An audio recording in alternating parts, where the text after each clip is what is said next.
My name is Mike Wilson, and until that night I thought my life was pretty good, but what I didn't know was that it was about to become hell. Overnight, everything I loved was taken from me, or threatened to be taken from me. Yet I survived, and over the years I took comfort in one Bible verse. Running is not for the swift, nor battle for the strong, nor food for the wise, nor riches for the brilliant, nor favor for the learned, but time and chance happen to all. I married Jenny Smith 3 months after graduating from college, and we had been married for a little over 7 years when Jenny completely betrayed me. I reviewed every minute of our married life that I could scoop up and found nothing to indicate that my life was about to turn to shit. I was completely blindsided. Jenny and I had met in college. She was very attractive, about 5'6" tall, with blonde hair and emerald green eyes. Jenny wasn't overly wealthy, but in my mind, she was perfect. On a scale of 1 to 10, where 10 is a goddess, Jenny was a 9, maybe even a 9.5. But she had this charm about her that just drew people in. Jenny drew me body and soul to hello. We fit together so well, and our goals seemed to be a perfect match. Or at least the goals that Jenny talked to me about. Anyway, we dated and eventually got married. If Jenny was a 9 or 9.5 with fantastic charm, I was an 8 or 8.5. But I'm more of the strong, silent type. My height is 5'8". My weight is 190 pounds, and my hair is sandy brown. I had a fairly active social life in high school and college, and I've had my share of bedroom adventures. I would never be confused for a sports or movie star. However, I have occasionally been glanced at by women without a date. I won't bore you with the long story of how Jenny and I ended up together. I'll just say that we met in a statistics class in junior high school. Over the next 18 months, we became like 2 peas in a pod. And just before graduation, I was lucky enough to get a good job, so our future looked very bright. One thing that should have caused me alarm was that Jenny was very reluctant to take me to meet her parents, John and Alma. It wasn't until after the wedding that I realized that Jenny was completely shy of them. In fact, I think I might never have met them if I hadn't insisted on talking to her father before proposing to her. For a day or two, I thought we were on the verge of breaking up, but then Jenny gave in and arranged for us to visit her parents at their house. At this meeting, I learned that Jenny had grown up in a very poor family, and she was very ashamed of that fact. But it seemed to me that these were wonderful people, and Jenny had nothing to be ashamed of. They were warm, compassionate, and very friendly. They didn't have much, but they were always willing to share whatever they had. My father died when I was 14, and my mother died when I was 20. So I grew to love John and Alma Smith as if they were my real parents. They lived in a little house in an old, not the best neighborhood. It was a 1-story dwelling of just over 1,000 square feet. It was simple, with 3 bedrooms and 1 bath. They had a decent-sized living room, but a small kitchen. Nevertheless, John made sure the house was in good condition, and the lawn was neat and trimmed. Alma, in turn, kept the inside clean. Over the years, it made me sad to see Jenny neglected by her parents. But whenever I brought it up, it caused an argument. So I avoided any mention of John and Alma, but always kept an eye on them. I called them at least once a week, and sometimes I was able to get Jenny to talk to them. But beyond wanting to keep in touch, I listened to see if they needed anything. For example, one day I found out that John's lawnmower had broken down, and he didn't have the money to fix it. So I bought a used lawnmower and told John that I had a new one, and if he knew anyone who could use my old one. I think he knew what I was doing, but accepted the mower gratefully. Like I said, I had a good job that paid well, so I was willing to help if needed. I started out as a staff accountant for a fairly large manufacturing firm, with plants in 5 states and 2 foreign countries. I worked in the firm's headquarters, where the accounting department consisted of only 18 people, including me. Despite the small size of the department, we handled all accounting and tax operations for all of the firm's businesses. Even though I was an entry-level accountant, I was paid a high 5-figure salary. But 3 years after I joined the firm, 2 things helped me advance my career. First, John Stanton, our department manager, retired. Second, I passed the CPA exam. At first, they tried to hire a new manager from the outside to replace John. But after the second option failed, I was offered the job. I was promoted to head of the accounting department, and my salary was raised to 6 figures. That made Jenny happy, because now we could afford a bigger house and buy more expensive cars. Shortly after the wedding, Jenny became pregnant, and we had twins, a girl and a boy. At first, Jenny was not happy when she found out she was pregnant. She complained bitterly that it was too soon. She wanted to travel and enjoy life first. As for me, I was ecstatic. Fortunately, once the twins, Glinda and Mark, were born, Jenny became a wonderful mother. For the first 5.5 years, she was a stay-at-home mom. But once the kids started kindergarten, Jenny insisted on getting a job. With a degree in English, the only decent-paying job she could find was as an administrative assistant at a law firm. When I found out where Jenny would be working, I worried that she might be led astray. I had read many stories of married women having affairs with one or more attorneys while working in law firms. However, this never happened. The attorney she worked for was Clem Flint, one of the original partners, and he was a 55-year-old man with a pot belly. He also had a wife whom he adored and 5 children. Mr. Flint was a devoted Christian, like his partners, and tolerated no fooling around. Our marriage seemed very strong. However, in the 6th year of our marriage, I noticed that Jenny was not in good spirits. I confronted her one day after she lashed out at Glinda for forgetting to put a plate in the sink. "What's going on with you, Jenny?" I said quietly. "You didn't need to snap at her. It was just a plate. For God's sake." Jenny started to cry. "It wasn't a dish. I'm just so depressed because I feel like my life is passing me by and I don't have a chance to live. I feel like I'm just somebody's wife or mommy. There are so many places I want to visit, but we'll probably never see. There are so many nice things we can never afford. My life is shit." I was shocked at the way Jenny described our life together. I thought she was having a midlife crisis or something and suggested we see a counselor. The suggestion was met with hostility. "I'm not crazy. I just want to live a better life." With those words, Jenny left. For weeks on end, the kids and I walked light. But it wasn't all bad. Jenny would lose her temper, and for a few weeks we would become a loving family. But then the disgruntled Jenny would reappear. I was convinced it was just a rough patch, and eventually Jenny would snap out of it for good. And if she didn't, I married her for better or worse. I loved Jenny with all my heart, and I was sure she loved me. Besides, we had 2 wonderful children, and I knew Jenny loved them. They were great kids, and I spent as much time with them as I could, especially with Jenny's mood swings. I felt sorry for the kids because they didn't understand why Mom was sad and angry at times. So I tried to shield them from it and always told them that no matter how Mom acted, she still loved them to bits. On weekends, I often planned trips around town with Mark and Glinda. Sometimes Jenny would join us, but most often not. The kids loved having their happy mom on trips with us, but were relieved when we left their unhappy mom at home. Things were tense in our house until the 4th of July picnic that my company threw every year. It was a fun time for all the employees, and surprisingly, Jenny even looked forward to it. After that 4th of July picnic, everything in our house was better than usual. Jenny's mood improved dramatically, and our life got back on track. I couldn't have been happier. But then came the New Year's Eve party at my company's office, and my life became a living hell. Jenny and I usually skipped the company New Year's Eve party.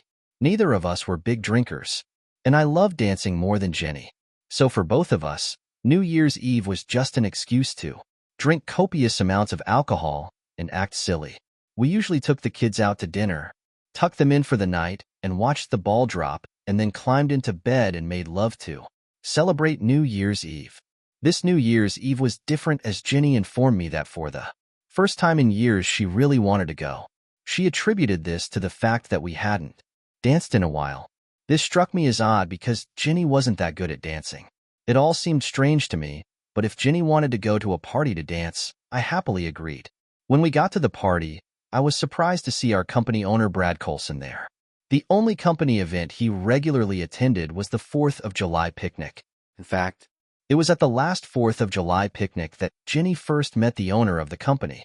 It was apparent that everyone was a little surprised to see the boss at this particular party. The general consensus was that he enjoyed the picnic because he liked to participate in volleyball and softball games. He wasn't a bad athlete, but no one had the guts to tell him he wasn't as good as he thought he was. We have several guys who played baseball in college or junior high and one woman who went to Ohio State on a full scholarship to play volleyball. Once Jenny was settled in, I headed out to get drinks for us.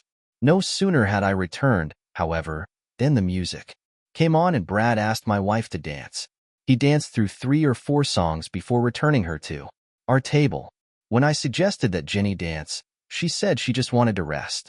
But half an hour later, when Brad showed up, she jumped up and danced 5 songs in a row with him. Eventually, I managed to get 2 dances in with Jenny before she cited fatigue. About 15 minutes before midnight, Brad came back again. Jenny didn't even look in my direction as she took his hand. To put it mildly, I was very angry, but I didn't want to embarrass myself in front of my boss. I'll talk to Jenny when we get home. I was sitting there pondering when someone said there was 1 minute left until midnight. I looked around for my wife because I wanted the new year to start with a kiss from her. But I was stunned when I saw Brad pull Jenny to him and kiss her on the lips. Anger boiled up inside me, and I headed over to where they were still hugging. I jerked Brad away from my wife and yelled, "Leave my wife alone, you bastard." The room was suddenly deathly quiet as all eyes were on us. No one had ever spoken to Mr. Coulson like that before. I didn't care that he was my boss. He was out of line, and I wasn't going to stand for it. I didn't care if he fired me. My heart was racing, and I knew my face was turning red. I wasn't a fighter, but if Brad was going to do something nasty to me, I'd be ready to fight him face to face. But he only smirked. "Jenny, I think it's time to go home," I said through clenched teeth. I reached for Jenny's hand, but she yanked it away. "Mike, I'm sorry," Jenny said, taking Brad's hand, "but I'm going with Brad. This is just for tonight. We'll talk tomorrow." I was so stunned I couldn't get a word out. Before I knew it, Brad and Jenny were gone and everyone was staring at me. It was the most humiliating thing I had ever experienced in my life. I left immediately and headed home. The day after DD, when I woke up on New Year's Day, I was suffering from the worst hangover I had ever experienced. The previous night had been too much crying and drinking and too little sleep. I raged against heaven and hell. I plotted and planned my revenge on Brad Coulson. I was convinced he had tricked my wife into leaving with him. I had already rehearsed what I would say to my wife when she came home, and I had no doubt we'd spend a lot of time in counseling. Yes, despite the total disrespect, I wanted Jenny back. I loved her so much. Still, I racked my brain for ways to really mess with Brad. But the only plans I could think of were extremely cruel. And just as quickly as I came up with one of them, I discarded it because I didn't want to go to jail over a piece of shit like Brad Coulson. It took 3 hours, but I was finally able to get my bad headache under control. I called the babysitter and told her I'd be there in a couple hours to pick up Mark and Glenda. Then reality started to seep into my life, and I started to get paranoid. What if Jenny decided she wasn't coming back? That suddenly became a real possibility for me. What if she grabbed the kids first? I'd be screwed. So I quickly got dressed and rushed to get the kids before Jenny got the idea. I wanted to start any conversation with Jenny from a position of strength. The kids were happy to see me, but wanted to know where Mom was. It took everything I had not to break down in front of my 2 children. So taking a deep breath, I lied. I told them that Mom needed to go on a trip. They looked disappointed until I asked if they wanted to go too. I hopped for pancakes. While the kids ate, I started making 2 lists, one about how we could get through this and one about how to plan for divorce. When I got home, I was both relieved and disappointed that Jenny wasn't there. I wanted to fix things with my wife, but I was afraid of what I might do or say. Then I saw the answering machine blinking. It was a message from Jenny, who decided that since my emotions were so strong, it would be best if we postponed our conversation for a week. She explained that Brad needed a secretary for a business trip and she was going to fill in for her. Jenny turned out to be full of crap. The only person who would be filling in for her was Brad. I crumpled up my list of how to get back together and tossed it in the trash. The emotional pain I was feeling at that moment seemed 10 times worse than any physical pain I'd ever experienced in my life. It's impossible To know what it feels like unless you've been betrayed by someone you loved and trusted the most in life. During these days, I realized how a person could go insane and cause horrible bodily harm to those they supposedly loved, thoughtlessly destroy property, and yes, even consider taking their own life. All of these thoughts raced through my brain in an endless stream. Finally, thankfully, I was able to dismiss one of these thoughts. I would never kill myself because I loved my children too much. The thought of devastating them because of a selfish act on my part was repugnant to me. However, other dark images continued to arise and a new one was added to them. Were Mark and Glinda really my children? I readily agreed when the kids asked if they could play in the backyard. I needed that free time to get myself together and start planning a whole new life. So, while the kids played, I started expanding my list of things I needed to do to protect myself and my kids in the coming shitstorm. The first item on my list was a DNA test. I took a kit when we went to a restaurant. I tried to cover as much information as I could, but realized I was probably missing a lot. So, the first thing I did was call a friend who had gone through a divorce and asked him if he would recommend his divorce attorney. He replied that he would not, but would definitely recommend his ex-wife's lawyer. I asked if I could get the name and phone number of this attorney. After a few minutes of searching, he gave me the information I needed. The attorney's name was Tom Watson, and he had an office with 3 other attorneys who dealt exclusively with divorces, wills, and probate. I called the number listed, even though it was New Year's Eve, because I figured I could leave a message and someone would call me back on Tuesday. To my surprise, a man picked up the phone. Tom Watson. I quickly realized I was talking to the lawyer I wanted to hire, and before he could blow me off, I explained my problem. He was probably going to set up a meeting with me until I mentioned that my wife's lover was Brad Colson. Then he became very interested. He asked if I could come to his office at 9 a.m. on Tuesday morning. I replied that I could if I could find someone to watch my children. Please bring your children with you because they will help you understand what I think you should do. Before you come, I want you to gather all of your financial documents, including bank statements, credit card bills, utility bills, and mortgage payments. I also want you to list everything you and Jenny have spent over $100 on. Don't forget to bring birth certificates, marriage certificates, social security numbers, tax returns for all the years you've been married, and anything else that might be relevant. After gathering everything I thought might be useful, including a copy of the phone message Jenny had left me, I spent the rest of the day playing with the kids. In the evening, as we headed to Joe's Pizza, I stopped to pick up a DNA test. After swabbing the baby's cheeks and my own, I took the kit to the Federal Express office. The DNA test company promised to have the results in 2 days. I was greatly relieved when the test results showed that the babies were mine. The next morning was a bit hectic as I fed and prepared the children. Before heading to my appointment, I called work and told them I would be taking the rest of the week off. Tom Watson's office was larger than I had imagined, and after introductions, Tom led us into a spacious conference room. I took Mark and Glinda to the far end and gave them mini tablets to play their educational games. Tom and I sat at a conference table at the other end of the room.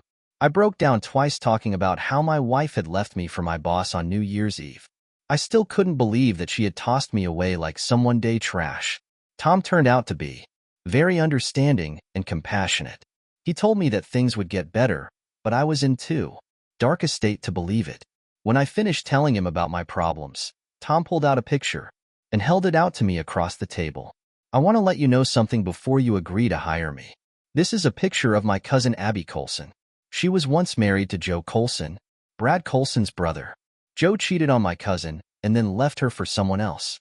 I represented Abby in her divorce, but I got ripped off since Brad paid for his brother's team of lawyers. They swamped me with paperwork, and I was too naive to realize what they were doing. I had just passed the bar exam and still thought everyone was playing fair. Abby ended up on the losing end. It took me 5 years, but I finally got the judgment partially reversed. Since that day, I have been working on becoming a better family law attorney. Even though I didn't get Abby what she deserved, my partial victory pissed him off. So while I welcome a rematch with Mr. Coulson, I want you to know that Brad will sick his lawyers on you, especially since I represent you. But I promise I'll give you everything I have. That's enough for me, I said firmly. Let's get started. I suddenly felt good that someone was on my side and that I could finally fight back. For the next 3 hours, we went over all the papers I had brought, discussed what I could expect, and finally I was asked what I really wanted out of all this. Of course, I would prefer none of this to happen, but that's impossible, so I want the house, half of the property, an untouched pension, no alimony, and no child support. Perhaps you should temper your expectations, Tom said solemnly, but I'll fight to get all that for you. Do you want full custody? I shook my head, then clarified. If Jenny doesn't want kids, then I definitely want them. But I know she loves them and would probably fight for full custody. It seems to me that joint custody would be fair. Well, to be honest, I'm out of here, Tom said glumly. You need to prepare yourself for the fact that she's likely to get primary custody. Given Mr. Coulson's wealth and the likelihood that he intends to marry your wife after the divorce, she may become a stay-at-home mother. Unless you plan to remarry and can prove that your wife is a stay-at-home mom, I think the best you can hope for is liberal visitation rights. But knowing what a jerk Coulson is, they'll probably fight for that too. That really sucks, I said with venom. I didn't do anything wrong, but I'll be the one who ends up on the losing end. As for your kids, that's probably a fair assessment. However, the upside is that if your wife marries Brad, you won't have to pay child support. But the downside is that you will still have to pay alimony. I'll gladly pay child support, just to see the kids. At the final meeting, Tom was talking to Mark and Glenda, and I wasn't in the room. I don't know what exactly they talked about, but Tom looked pleased when he came out with the kids.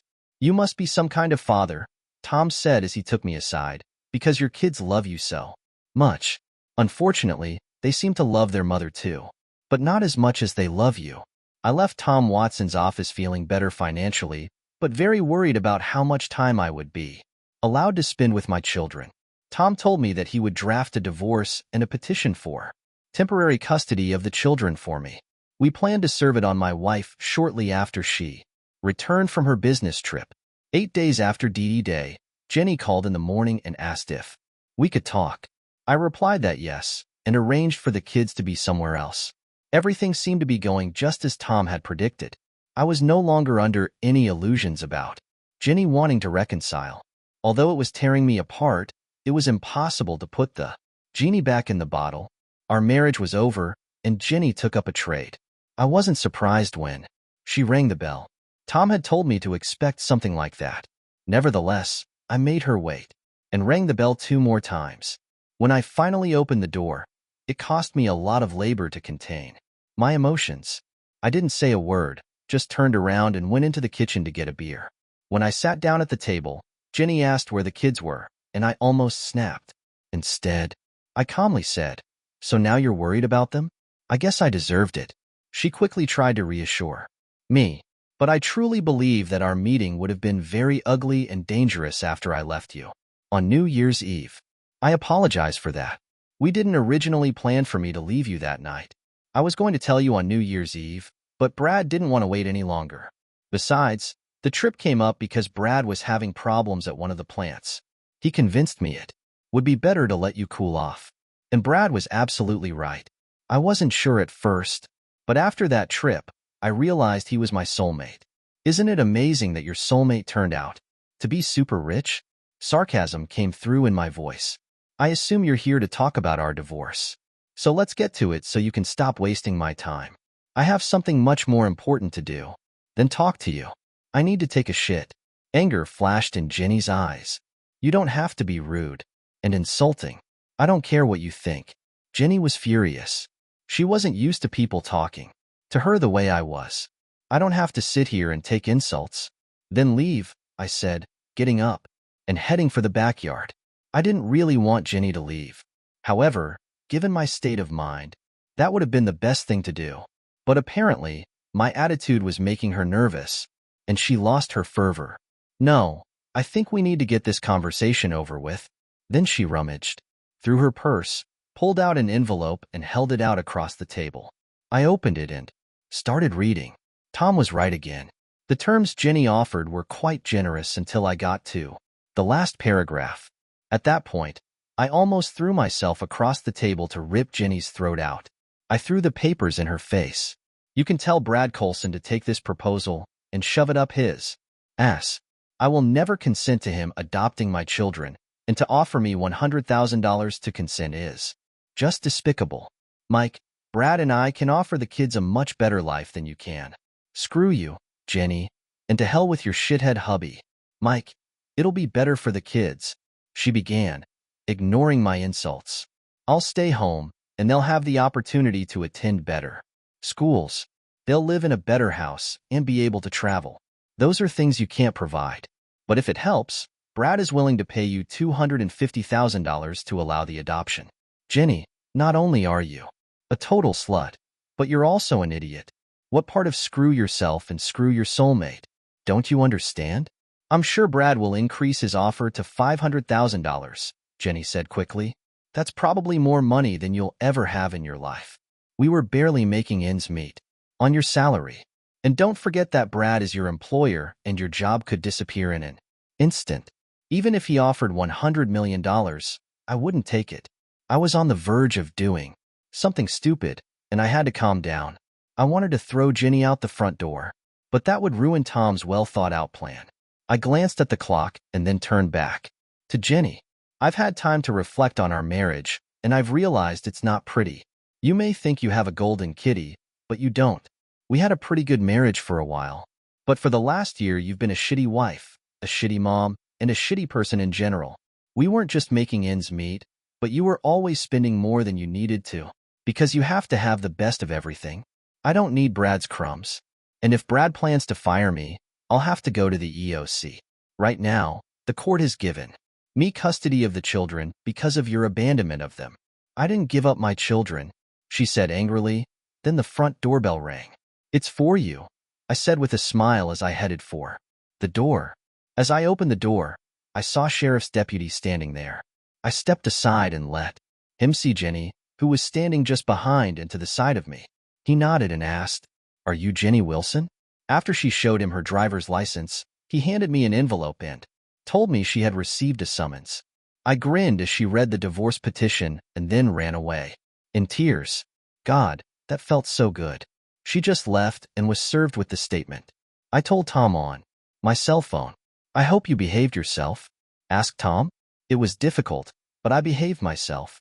However, Jenny left here in tears after she was served, I admitted. I don't know what that had to do with. You were hardly wrong about what they'd offer. They did, however, throw in one kicker that almost made me lose my senses. It looks like Brad Colson wants to adopt my kids. He can't do that, can he? Now that's something I didn't expect, Tom admitted. As for whether they can take away your parental rights, that would be extremely difficult unless they can prove that you're a completely unfit parent. So you'll have to be extremely careful about how you behave around your wife and Brad. Also, try to stay close to other people who can be your witnesses if need be. I don't think that bastard Brad can fabricate a story and have his witnesses swear to it. I know you're a good father, but don't forget that they may try to twist even the most innocent events to make you look worse. Now that I know their plan of action will be prepared, Tom, does it ever get easier? I asked as the pain of Jenny leaving me came over me again. Yes, it gets, Tom answered immediately. And if you're honest with yourself, you'll admit that you're not as devastated today as you were the night your wife left you. However, there will be good days and bad days for a long time to come. And I want to warn you that as we move forward, we will probably lose a few skirmishes with Brad and Jenny. But each time we lose, we will regroup and find new ways to fight back. As they used to say in the 60s, keep the faith, baby.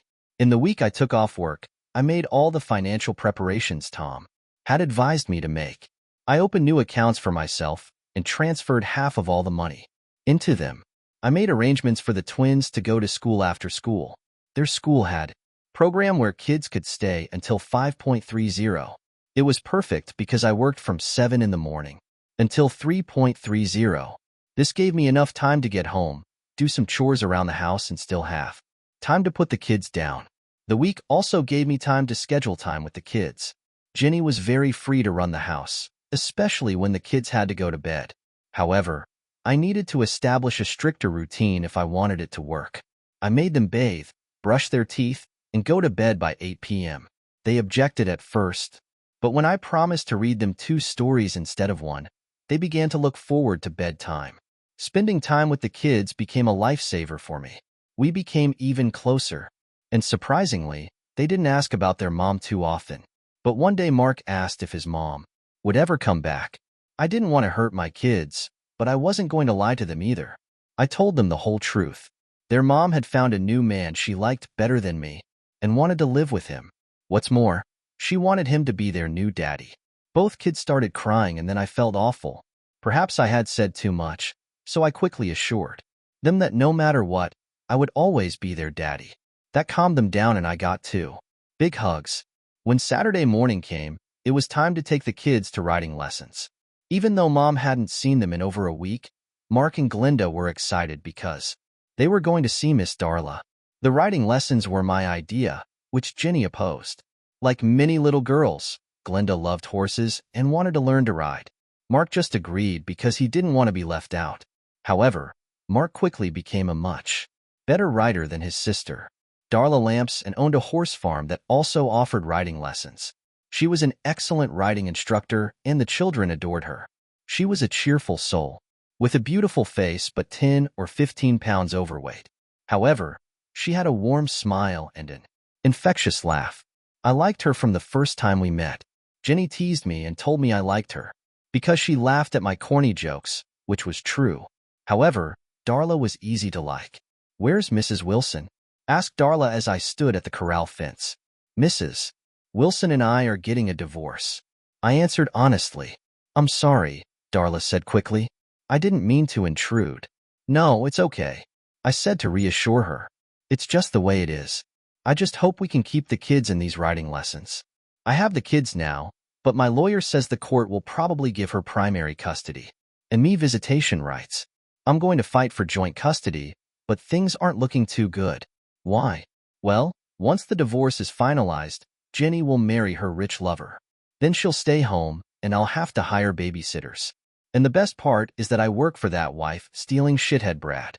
So, as if things weren't bad enough already, I expect to be out of a job soon when he starts tightening the screw." Then on, we usually invited them over at least one weekend when the kids were with me. Jenny refused to invite her parents to her new home or visit them in hers. The way Jenny treated her parents broke my heart. At least Mark and Glinda got to know their grandparents through visits to the ranch. And here's another thing I learned. John grew up on a cattle ranch. Before Vietnam, he was a Rayal cowboy, and John even convinced me to start learning to ride. It opened up a whole different world for me and dealing with kids. As the months went by, I read many books on divorce and co-parenting. One piece of advice I stumbled upon proved to be very valuable. The author suggested that instead of buying the kids things, gift them with experiences. And Darla was imaginative in coming up with things to do. We visited all the local attractions, went hiking, bowling, and even played miniature golf many times. Darla even partnered with a local charity league to put on a mini rodeo. And to make it even more fun for the kids, she involved them in the planning. Glinda and Mark were excited to see their first rodeo, especially when they learned they would be leading the parade through town. However, Jenny tried to sabotage the rodeo by offering to take the kids to Disneyland in California. But Mark and Glinda flatly refused their mother. They didn't want to miss their first rodeo ever. And it was so successful that it has been an annual event ever since. During the first year after the divorce, Jenny continued to try to win the child's affection. She never stopped making snide remarks about me. From time to time, she convinced the kids to give up a few days with me to do something with her and Brad. And yet, even though I felt bad every time the kids chose to spend time with their mother over me, I never put them on notice. And every night they were with me, I continued to read 2 books before bed. Of course, as they got older, I had to read the books chapter by chapter, and I read a few chapters each night. This continued until 5th grade. Even though we didn't sleep together, living with Darla was very pleasant. She was fun to be with, for her disposition was always cheerful and kind. And by working in her den, I was able to grow my accounting business. At the end of the first year, I was earning about 70% of the salary I had earned working for Brad. Nevertheless, even a year after the divorce, Jenny was still trying to surpass me in the eyes of the child. By this time, however, Brad realized that I would never let him adopt my children. After realizing this, he began to lose interest in them. He was still kind and friendly with them, but they were just other people's kids. Brad began to monopolize more and more of Jenny's time. Brad wanted Jenny with him when he went overseas. If she had 2 weeks to have the kids, they traveled with them. At first, I was against Glenda and Mark leaving the country. I had heard horror stories of spouses kidnapping children and fleeing to a country where there was no extradition. Jenny continued to insist that I allow the children to go on their first trip abroad. Darla convinced me that even though Brad was a creep, he couldn't afford the scandal that kidnapping my children would cause. In the end, I agreed. Glenda and Mark were thrilled with the trip and talked about it for days. Several more trips followed, during which the children traveled abroad with their mother. One day, Brad's trip had to be extended, and I figured Jenny would just leave the kids with her. But instead, she called me and put the kids on a flight home, where I met them at the airport. The first anniversary of the divorce passed unnoticed by me. It wasn't until Tom called me one day to see how I was doing that I realized my wedding anniversary had passed, and I hadn't even mentioned it to Darla. And in that moment, I had to admit that Tom was right. Almost all the pain, loneliness, and anger was gone. Every now and then there was some pain, but for the most part, Jenny was just an unpleasant memory. However, I felt very guilty for not getting Darla anything for our anniversary.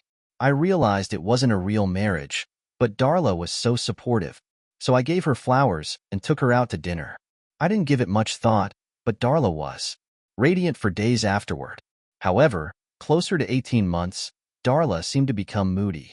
She was never unpleasant, but I could see that she was upset. I decided I had already exhausted my resource and began looking for a new place to live. Even though custody wasn't much of a problem these days, I wasn't going to take any chances. I searched for a long time until I found a townhouse to rent. It had 3 bedrooms and 2 baths. It also had a 1-car garage. But most importantly, it was located in the Chesterton School District. I really didn't want to move. I loved living on the ranch, and running my business from my room was perfect. Plus, I really enjoyed Darla's company. Until the last few weeks, she was always happy and cheerful. On my advice, Darla expanded the ranch. She purchased 200 more acres of mostly rocky hills. The trails on these hills were especially enjoyed by those who didn't want to just ride in the corral. It was a great place for groups to get away for a weekend of riding, sleeping, and outdoor cooking. It was a favorite spot for corporations hosting team building weekends. I then convinced Darla to start offering summer camps for kids. They became hugely popular, and Darla had to hire additional people to run them. Darla then built a dozen cabins for adults who wanted to work on a real horse ranch. I helped organize the financing for this project. The business that was barely supporting Darla's life was now bringing her almost $200,000 a year after taxes. My business had grown so large that I used a den and a utility room. I had a secretary and bookkeeper working for me. My income was about 70% more than I made working for Brad. I had completely forgotten about it, but eventually Brad's company negotiated a settlement of the wrongful termination lawsuit. Tom thought I should expect more, but I wanted to get it over with. They paid me $250,000. Although Tom was entitled to a third, I gave him half. The other half I set aside to buy a new place to live and set up an office. The night before the 18th month, I announced my intentions while the children were with their mother. Darla, I want to thank you from the bottom of my heart. I began, as sadness descended on me. You saved me when I thought I was going to lose Mark and Glenda. I know it was very hard, but it was a lifesaver for me. Our contract expires tomorrow, so I found a place to rent temporarily until I buy a house. And hopefully it won't be a big deal if I keep using the den for another month, since I haven't signed a lease for office space yet. Hopefully by next week it will be ready. I don't know what reaction I was expecting, perhaps relief, but I didn't expect what I got. Darla burst into tears and ran off to her bedroom. I was stunned and didn't know what to do. I tried knocking on her door, but Darla didn't answer. When I went to bed that night, I was overcome with deep anxiety. Even though Darla and I were married, we had never had intimacy. There was no doubt that I cared for her and cared deeply. She was everything Jenny wasn't. But the entire time I lived in her house, I was afraid of offending her, so I kept my distance. Except for the occasional hug or kiss on the cheek, we went our separate ways. I talked to her in the mornings. Sometime around midnight, however, a violent thunderstorm broke out. Lightning bolts struck very close to the house. One struck particularly close, shaking the house and waking me up. A few seconds later, my bedroom door swung open and Darla slipped in. "Mike, please, I'm terribly afraid of thunderstorms," she whimpered. "Can I sleep with you?" "Sure," I said, lifting the blanket. Shivering, Darla snuggled up against me. It was then I realized she was naked. "I'm very afraid of thunder and lightning," she whispered. I pulled her to me and hugged her. "Please, Mike, I know you don't love me, but I need you to make love to me at least once before you leave." At that moment, I realized that I had very deep feelings for Darla. It wasn't the same kind of love I had felt for Jenny. It was a more mature friendship that had grown into something more over the course of 18 months. Making love to Darla that night was the final piece of the puzzle that healed me. "Darla, I don't know if it's love, but I know I never want to leave you." At first, I thought we were just friends, but month after month, my feelings for you grew. And for the past few months, I wanted more, but I was afraid you didn't feel the same way. I couldn't risk you kicking me out if I took one step forward. "Oh, Mike, I loved you almost from the first time I met you. However, you were married to Jenny, and I knew you were madly in love with her. When she left you and we came up with the plan to pretend to be married, I thought I had a chance. But today, when you told me you were leaving, I was devastated. I love you so much. I'll be a good wife to you. Please give me a chance. I'll only leave if you kick me out." I kissed her gently. "This is my home, and you are my wife from now and forever." 18 months to 10 years after DD Day. After that night with Darla, we woke up to a sunny day without a single cloud in the sky. Suddenly, I had a completely different perspective on my messed up life. I had been through a horrible betrayal, but I had come out of it in a much better situation than I had ever imagined. The pain, anger, and loneliness had been banished. I could now think about Jenny without feeling something clenching my heart. I had finally achieved an opposite love for my ex-wife. Now I didn't care about her. What had once been a sham marriage was now real and loving. I decided that Darla and I needed to go on our honeymoon. I asked her where she wanted to go to celebrate our final realization that we cared deeply for each other. I expected her to say something like Paris or Hawaii. I wouldn't have been surprised if she had said Las Vegas, but she didn't want to go to either of those cities. Instead, Darla wanted to go to Montana. "Why Montana?" I asked.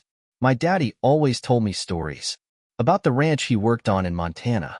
He loved working there, and it was that experience that made him want to have his own ranch. So when he moved to Texas, he bought the place.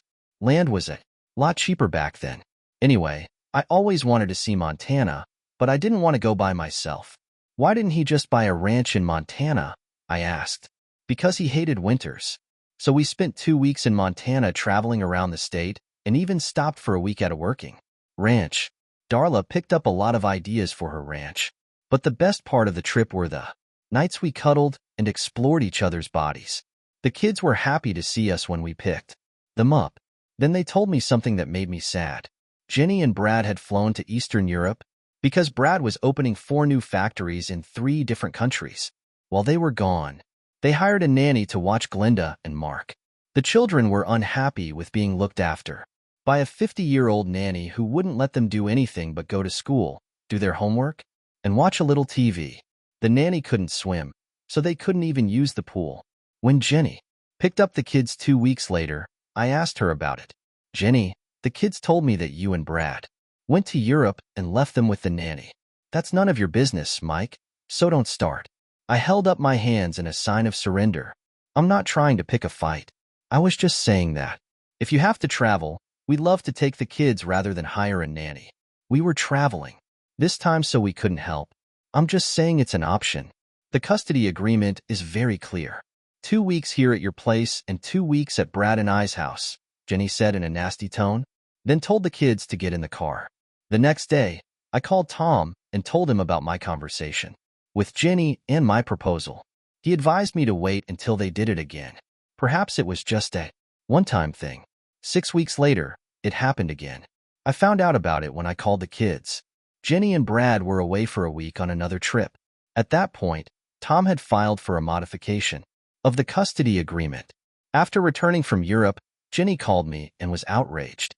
She had seen the notice of the hearing to modify the custody agreement. Jenny stated to me in very strong terms that hell would freeze over before she would agree to any changes to the custody agreement. Tom advised me that the court might very well side with her. However, I told him I wanted to give it a try. Jenny's attorney, Mr. Silas, did not seem too pleased to find himself in court on this issue. I also found it odd that Brad wasn't there, just Jenny. Your Honor, this is a waste of the court's time, Mr. Silas said. The custody agreement has been successful for almost 2 years now. My client sees no reason to change anything. Your Honor, we're only trying to do what's best for the children, Tom objected, and then laid out his arguments. We understand that Mr. Coulson has to travel frequently, and it's only natural that he wants his wife to accompany him. All we are asking Mrs. Coulson to do is to allow the children to stay with their father while she is away. And if Mrs. Coulson returns before the 2 weeks are up, the children will be returned to her residence at her convenience. Mr. Silas, do you have anything to add? The judge looked at him over his glasses. The custody agreement is working and Mrs. Coulson would prefer to leave it unchanged. The judge glanced across the 2 tables and back. Okay, that's easy. Although I agree with Mr. Silas that this particular custody agreement seems to be working well, and I fully understand that. Mrs. Coulson will be traveling with her husband on many of these trips. However, it makes no sense to deny the children the company of their father if the mother has to be away. Therefore, I grant Mr. Wilson's motion to modify the custody agreement in accordance with their proposal. I was stunned by the judge's quick decision and even more surprised that he ruled in my favor.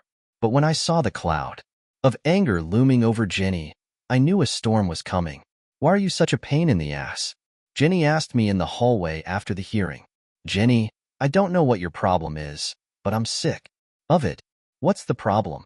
You're not around, so why can't the kids stay with me? From what I've heard, it should be a lot more fun for Glenda and Mark than sitting with that Nazi you hired to babysit them. Screw you, Mike. She hissed and walked away. Do you have any idea what her problem is? I asked Tom. I can only guess, he replied. I think Jenny hates not being controlled. But more importantly, she's afraid the kids will start to love you more than her. You're probably right. I agreed with a sigh. Jenny keeps trying to turn the kids against me, and she always makes me wait 10 or 15 minutes when I pick them up. But I still don't get it. Jenny has everything she wants. So why make such a mockery of it? Because she can, Tom said with a smile. Come by me. Lunch. 2 years after that first night, Darla and I spent as a real married couple. We had a baby girl. We named Wendy. 18 months after that, we had a boy we named Stephen. Darla was not only a wonderful mother, but Glenda was also Glenda's number 2 mom, and Mark became very protective of his new brother and sister. The next 5 years flew by like a blink of an eye, and during that time, I would say I had Mark and Glenda 70 to 80% of the time. Jenny and Brad seemed to be bouncing all over the place. After our divorce, Jenny had very little contact with her parents. They visited her and Brad once or twice a year, usually at some restaurant for dinner. John and Alma were never invited to any parties at Brad's house, never invited to spend the night at Brad and Jenny's house. On the other hand, Darla and I invited John and Alma almost every weekend. The kids loved having them over, and admittedly so did I, because they were like second parents to me. Besides, I loved talking to John about his life. He had found many occupations in his life, from ranch work to truck driving to body repair. He was also one of those who helped build the first World Trade Center. John worked in all phases of construction, doing carpentry, drywall, and electrical work. He could even build the house and pour the foundation. He could do it all, despite his shortcomings. From time to time, John would talk about his service in Vietnam. On those rare occasions when he talked about his war experiences, the wild horses couldn't tear me away from the chair next to him. He was a true American hero. It really bothered me that Jenny ignored her mother and father, and I know it hurt them deeply. I tried to talk to my ex-wife about her attitude toward her parents, but I got her standard response: mind your own goddamn business. I continued to follow Jenny and Brad on social pages, as I had gotten into the habit of doing. But the kids liked seeing pictures of their mother in the newspaper too. When we first broke up, I kept a close eye on whether Jenny and Brad's marriage would dissolve, as I was sure it would. But as the years went by, Jenny and Brad seemed very happy. And although I never asked, according to Mark and Glinda, life at Brad's house was pleasant. The kids even liked Brad, and apparently he was nice to them. Well, he bought them tons of stuff, which the kids always love. Sadly, Alma passed away from cancer about 8 years after our divorce. She spent her last days with us at the ranch. There were quite a few people in attendance at the funeral, which was held locally. There is a private cemetery on the ranch dating back to the 1870s, and John asked if we could bury Alma there. We, of course, agreed. John also asked if he could be buried next to her, and again we agreed.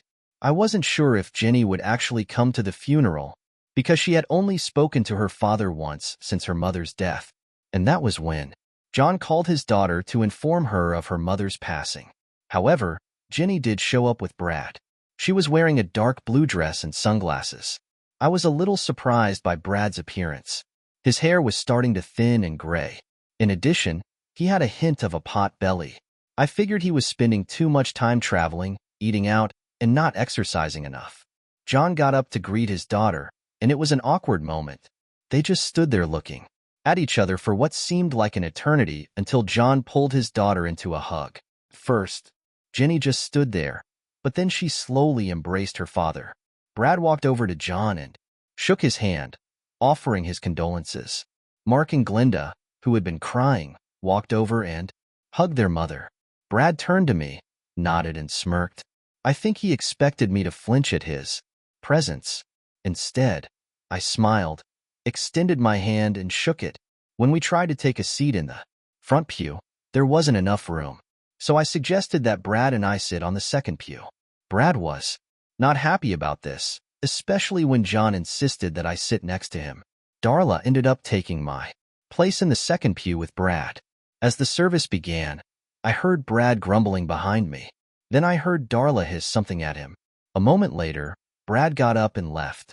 When it was over, John invited Jenny and Brad to come back to the ranch for the burial and subsequent meal.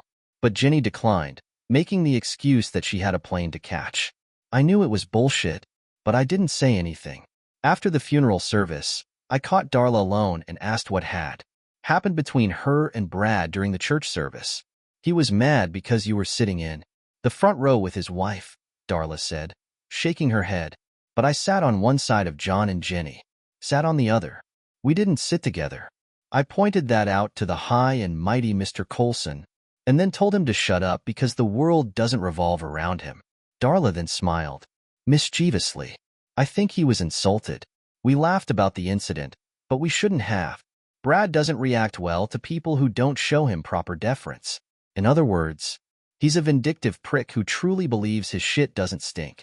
2 weeks later, Brad began another land grab on Darla's ranch. This time, he claimed 10 acres of land adjacent to his allotment. His attorneys found out that those 10 acres had once been a separate parcel, and because of a clerical error, they were not included in the single ownership of the rest of the ranch. Therefore, taxes had never been assessed on those 10 acres. Brad had his accountants calculate what the taxes on those 10 acres should have been and paid the county that amount. His attorneys then demanded a tax return. Darla was upset by this demand, even though the 10 acres were a mixture of swampy and rocky land. Darla asked me if she should just sign the deed, since the land wasn't worth that much. Absolutely not. I immediately replied, Brad is being a bully and trying to put you in your place for insulting him. You didn't have the money to fight him last time. It's time to shove him up your ass and end the relationship. His claims are phony. As I predicted, the court sided with Darla. They said it was the county's fault that the taxes on the 10 acres weren't collected. Furthermore, it was the county's responsibility to first notify the current owner and give him an opportunity to pay the delinquent bill. And to top it all off, the court limited the tax payment period to 5 years. After that, I didn't see Brad in person for a long time. I saw him and Jenny on social media pages from time to time. During that same period of time, I rarely saw Jenny.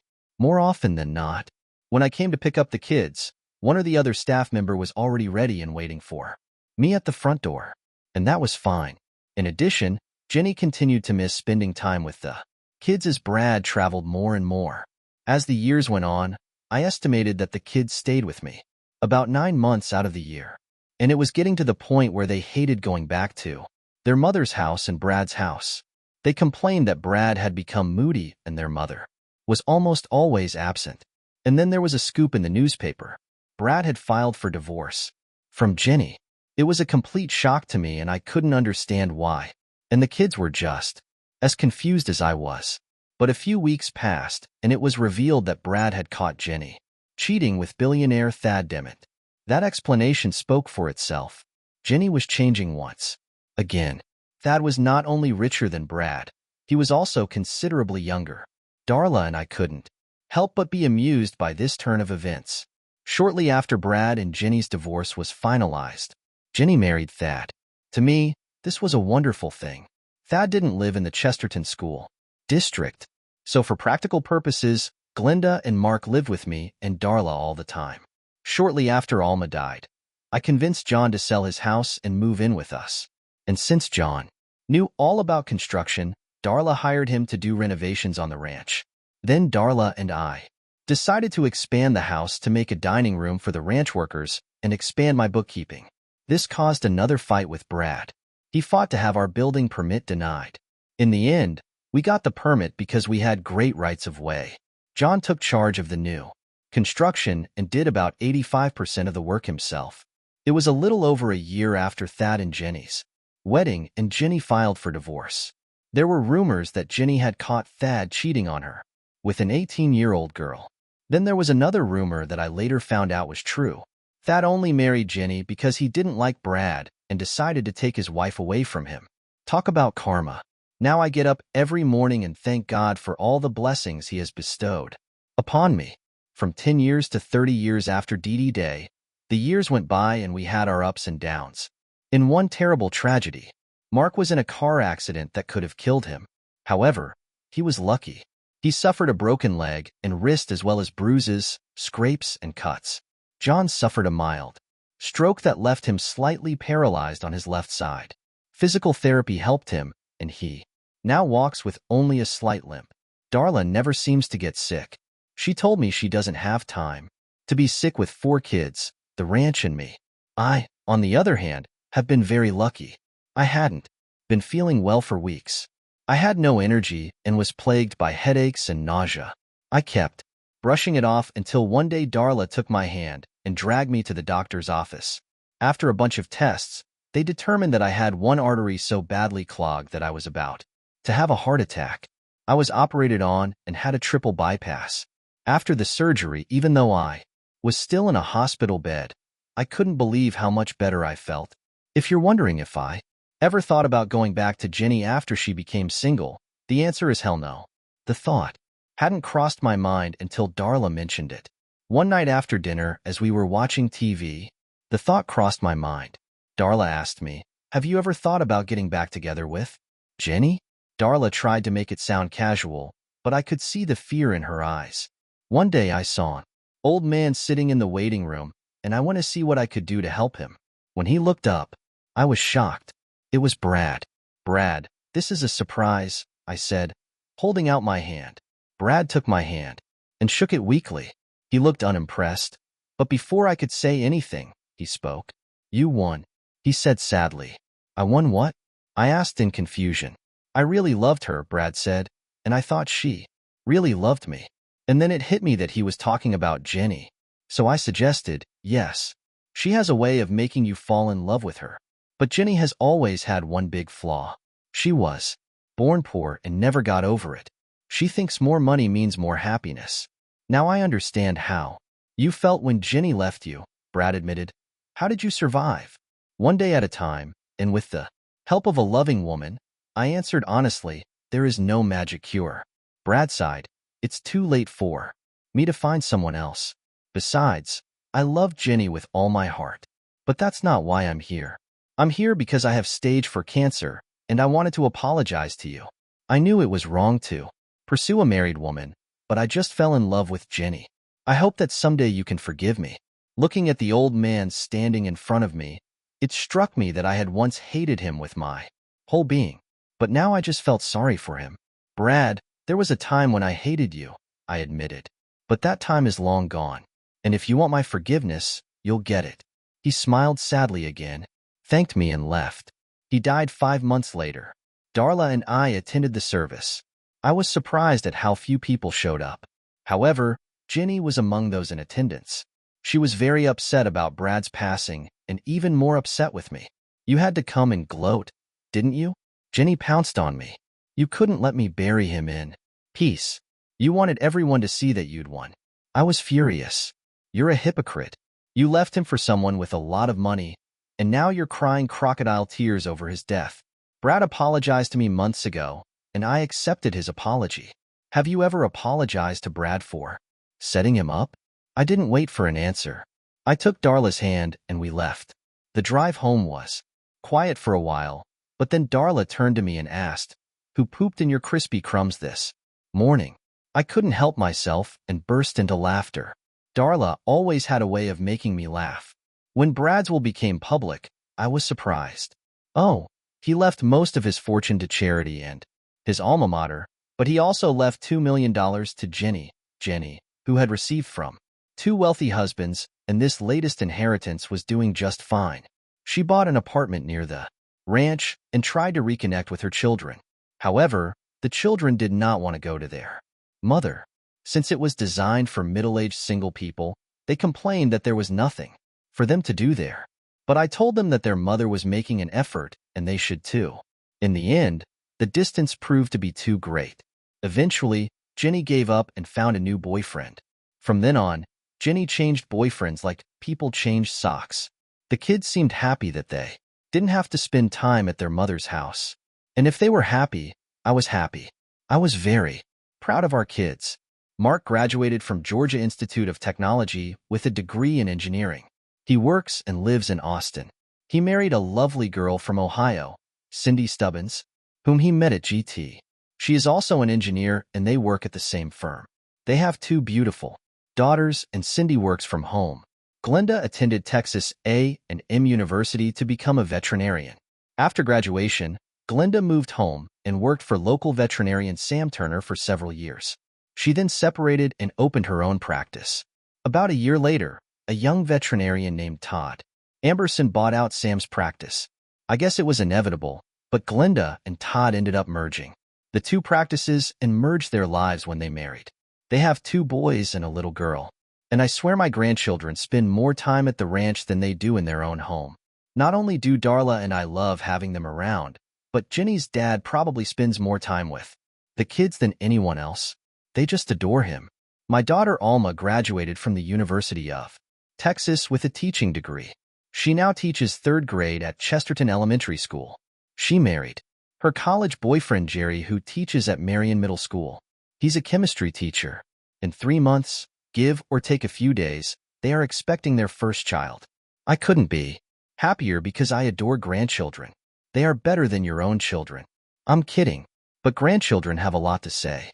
You can spoil them to your heart's content, and when they get cranky and fussy, you give them back. Mark married a beautiful girl he met while on vacation in England. No, she wasn't English. She was just another American on vacation. Her name is Sally. She's 5 feet tall with long dark black hair and violet eyes. I tease her by saying she's a mini Elizabeth Taylor. They have 3 children, 2 boys and a girl, and we just found out she's pregnant with a 4th. It amazes me that Sally has no problem carrying these children, being as small as she is. The years continued to rush by, and before I knew it, Darla and I celebrated our 30th wedding anniversary. For the past few years, I have rarely seen Jenny. The kids have occasional contact with their mother, but they rarely see her. From what they tell me, time has begun to catch up with their mom, as it has with all of us.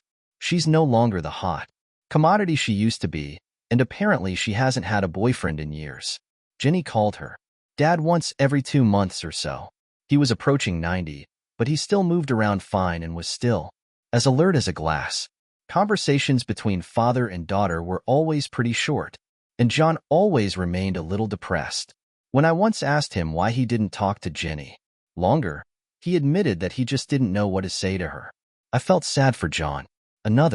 Christmas was fast approaching, and I headed to the mall for some Christmas shopping. I have long ago admitted that I'm absolutely terrible at picking out gifts, so I just find out what stores my family likes to shop at. Then I go there and buy gift cards. I know it sounds so lame, but that way I can never buy the wrong thing, size or color, and so far I haven't gotten a single complaint. Anyway, I had just bought my last card and I was hungry, so I headed to the food court to order a Chick-fil-A sandwich and a lemonade.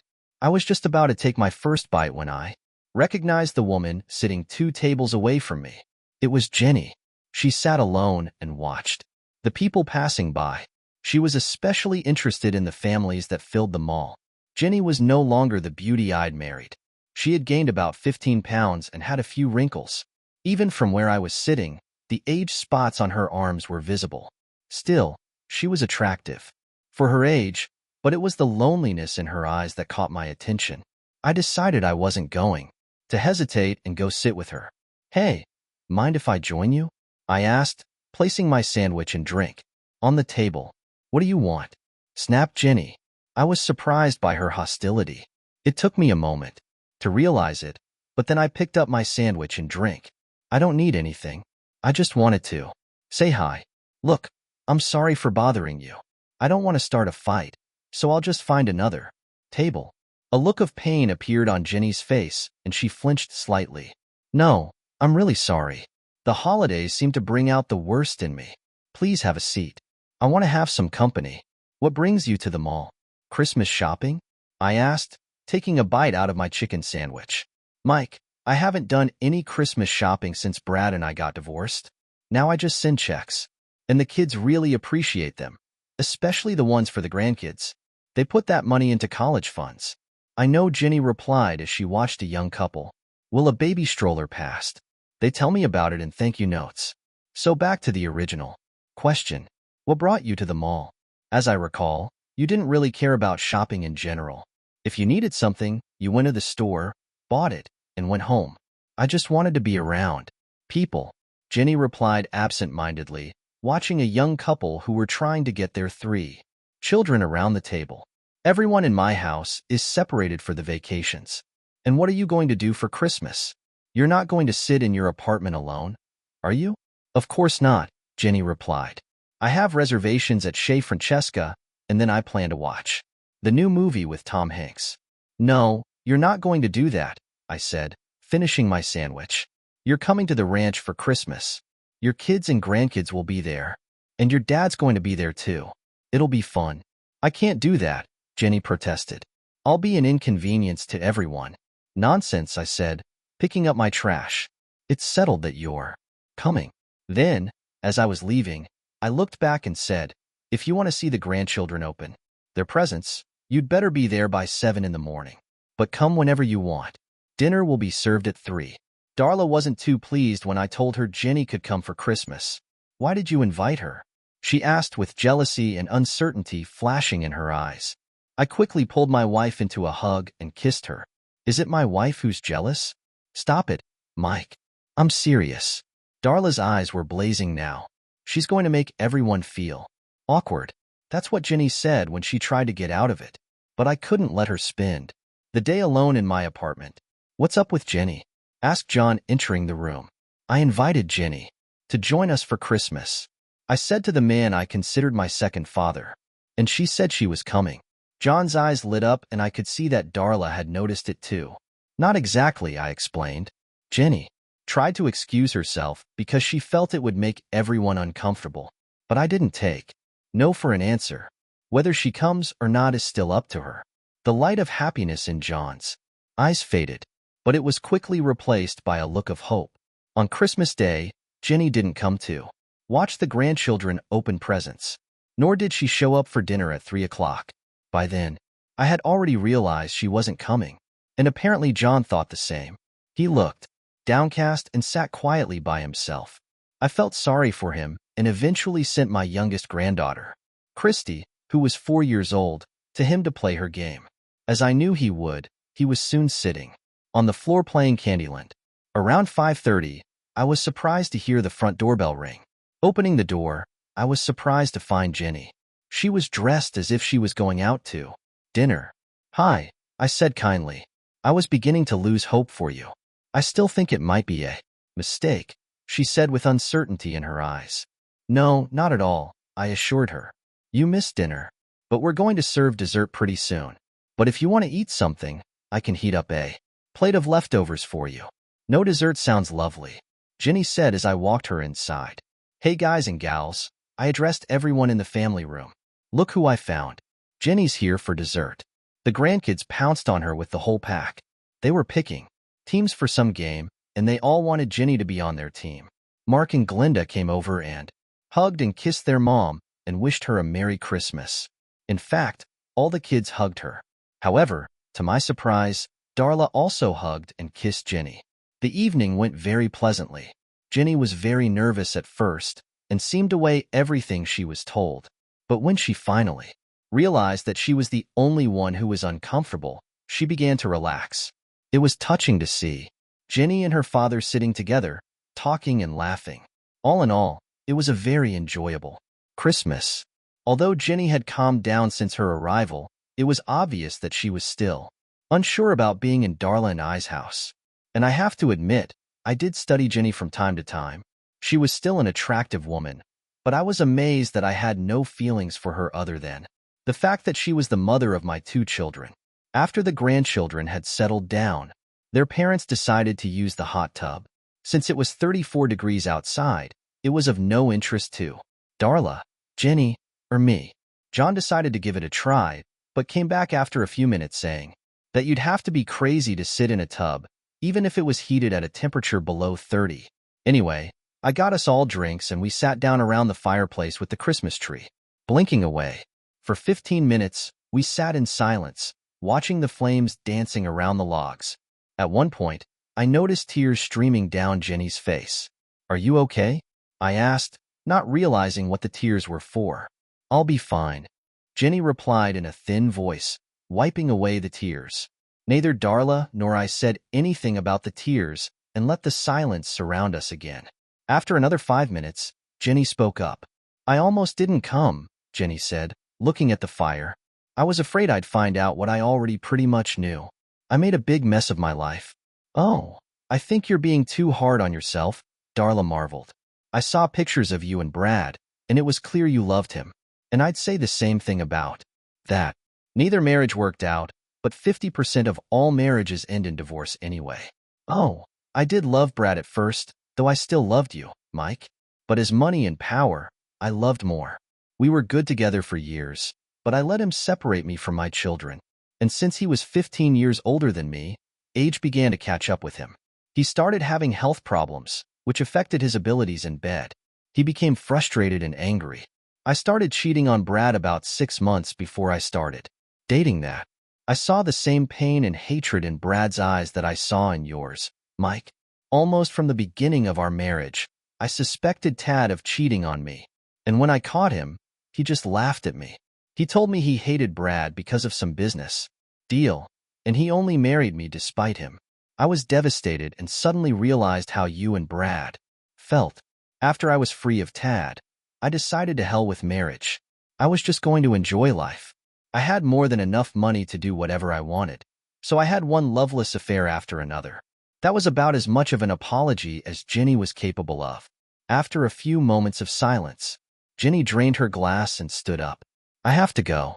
Darla, John, and I tried to convince Jenny to stay the night, but she refused. Then John and I walked her to the car. Her father hugged her tightly and told her he loved her. Jenny's tears flowed again. She wiped them away, and before she got in the car, she gave me a big hug and said, "Thank you." Then Jenny left. I don't know what the next few years have in store for us. I believe that Jenny is truly regretting many of the choices she has made in her life. Whether she decides to reunite with her family is her choice. The house is quiet now, with only the occasional pop or crackle from the fireplace. I couldn't help but think about how sad my ex-wife was, and yes, I felt sorry for her. As for me, I wanted to kick myself for all the time I had wasted trying to find a way to get back at Jenny and Brad. As I sat and watched the fire dance, I remembered the Bible verse again. Not for the swift run, not for the strong fight, not for the wise food, not for the brilliant riches, not for the learned favor, but time and chance happen to all. As it turned out, time proved to be a sure retribution. Thanks for watching. I hope you enjoyed it. So subscribe to my channel and watch the next video.